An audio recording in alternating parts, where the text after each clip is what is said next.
Pensemos en esto, un siglo entero de guerras por religión, y al final, Europa no encontró la verdad divina, encontró la ruina total. La paz no llegó como una victoria gloriosa, sino por puro y absoluto agotamiento.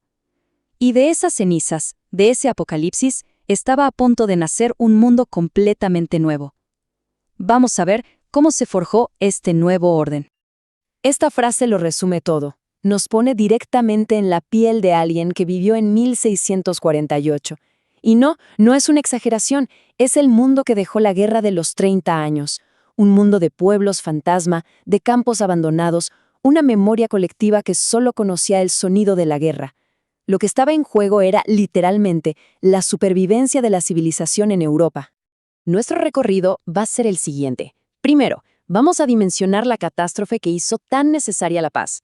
Luego, analizaremos los dos pilares que sostuvieron el tratado, que fueron revolucionarios, la soberanía de los estados y una nueva idea de tolerancia. Y al final, veremos cómo todo esto dio forma al mundo en el que vivimos hoy. Para poder apreciar la paz de Westfalia, primero hay que entender el precio que se pagó para llegar a ella. Es que es imposible comprender la solución sin medir la escala del desastre que la precedió. Hablamos de un verdadero colapso. Este número es brutal. Una catástrofe demográfica que se compara con la peste negra, pero la cifra promedio esconde una realidad aún peor. En algunas regiones, como Pomerania, desapareció más de la mitad de la gente, y la mayoría no murió en batalla, sino de hambre, de enfermedades, de la violencia sistemática que se convirtió en la norma.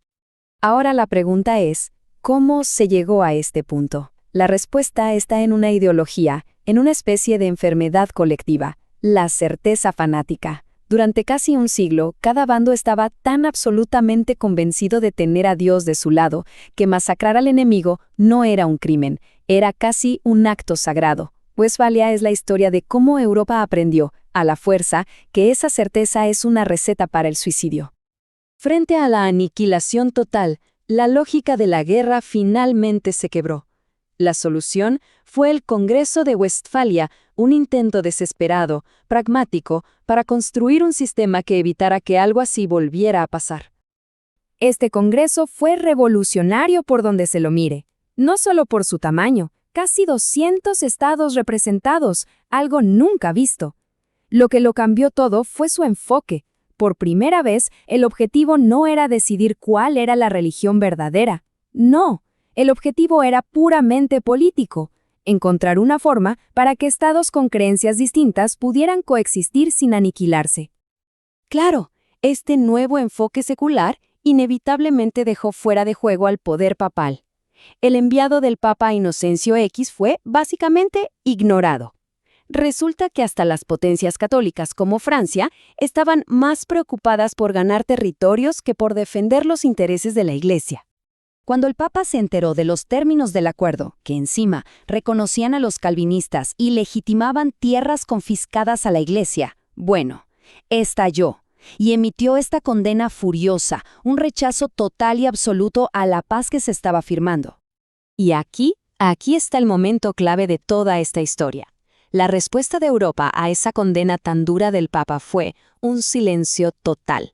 Nadie le hizo caso, ni siquiera los reinos católicos. Ese silencio fue ensordecedor y marcó un cambio tectónico.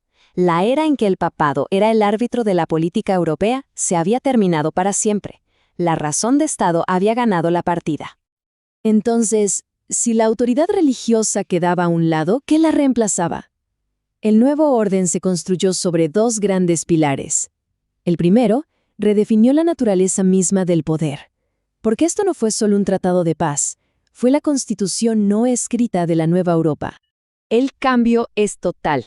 Pasamos del ideal medieval de una cristiandad unida bajo el Papa y el emperador a un sistema horizontal, un tablero de ajedrez con muchos estados independientes. La autoridad ya no venía de arriba, del cielo, ahora emanaba del propio Estado. Y la lealtad principal ya no era a la fe, sino a la nación. De aquí nace un concepto fundamental que sigue vigente hasta hoy, la soberanía westfaliana. ¿Qué significa? En pocas palabras, dentro de tus fronteras, tú mandas. No hay una autoridad por encima de ti. Cada príncipe alemán, por ejemplo, obtuvo el derecho a tener su propia política exterior. Este principio es la piedra angular del derecho internacional moderno. Bueno, el primer pilar fue político. El segundo tenía que atacar la raíz de todo el conflicto, la chispa que había incendiado el continente, la religión. Y la solución fue una obra de arte del pragmatismo. Lo que hicieron los diplomáticos fue muy inteligente. Tomaron un acuerdo anterior que había fallado y lo mejoraron. Primero, incluyeron a los calvinistas, que antes habían sido ignorados. Segundo, crearon el año normativo, que básicamente congelaba el mapa religioso en una fecha fija para detener las conversiones forzadas. Y tercero, y esto era algo sin precedentes, garantizaron protecciones limitadas a las minorías. Pero ojo, es muy importante entender esto. No se trataba de una declaración de derechos humanos como las de hoy, para nada. Era un acuerdo práctico, un contrato para sobrevivir. Se aceptaba que la división del cristianismo era un hecho político permanente. La alternativa a esta coexistencia imperfecta era sencillamente desaparecer todos juntos. La paz de Westfalia no solo detuvo una guerra, sino que también fue un veredicto. Redibujó por completo el mapa de poder en Europa, dejando muy claro quiénes eran los ganadores y quiénes los perdedores después de un siglo de luchas. El gran ganador, sin duda, fue Francia, que logró debilitar a su gran rival, la dinastía Habsburgo, y se consolidó como la potencia dominante. Suecia se convirtió en un imperio en el norte, y nacieron formalmente la República Holandesa y Suiza. Del otro lado, los Habsburgo, el Sacro Imperio Romano y el Papado sufrieron un golpe del que nunca se recuperarían del todo. Entonces, ¿qué nos queda de Westfalia? Un legado inmenso. Marcó el fin de las grandes guerras de religión en Europa. A partir de aquí, las guerras serían por comercio, por territorio, por poder, pero ya no por la salvación del alma. Se consagró el triunfo de la razón d'État, la razón de Estado, y se sentaron las bases de la diplomacia y el equilibrio de poder que definirían la política mundial durante siglos.